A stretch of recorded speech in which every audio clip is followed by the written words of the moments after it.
as part of my winter upgrades to the old 1980 Rabbit pickup truck, I'm swapping the original 1.6 liter engine and 4-speed transmission for a rebuilt 1.8 high performance engine and a 5-speed transmission with a pretty tall overdrive, so that should be nice. And while I'm doing that, and this video is not really related to that exact work, but I finally get the opportunity to show y'all that the Harbor Freight scissor lift is quite capable of doing engine and transmission work on front-wheel drive or all-wheel drive vehicles, this being a front-wheel drive. So I'm not going to be talking, probably speed this up because it still has some work to do, but I'm going to go ahead and record the end of this job. I'm going to be dropping this engine down onto these crates here, lift the engine, we'll slide that engine out. That's it.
Well, that didn't look pretty, and I'm going to tell you exactly why that is.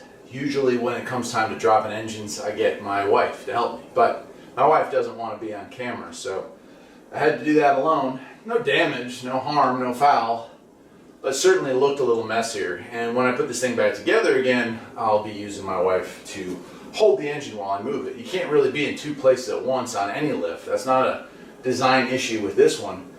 That's just that when it comes to doing major repairs on cars, sometimes you need a spotter, sometimes you need a second set of hands. Wiggle something loose, hold something, put slack on something. This job is not a difficult job, and unfortunately I think the way that it filmed, it probably looks that way. But there it is. For those of you who are wondering if you can do work on front-wheel drive vehicles or all-wheel drive vehicles and actually get engines and transmissions, I mean, I literally took the entire pack out here. A lot more modern cars actually have a cradle, and removing it is way easier because you're just literally removing 4 bolts, sitting it on a a dolly or something that rolls around, and lowering the car down onto it, unbolting those 4 bolts, lift it off, roll it out of the way. This being a little older was a little more complex, but I've done probably 4 engines on this since I got it last, what's been now 2.5 years.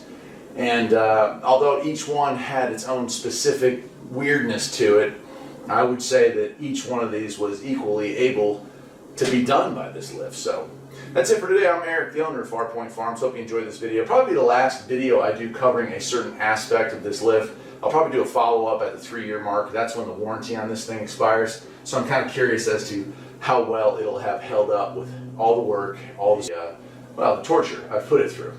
Till next time, my friends.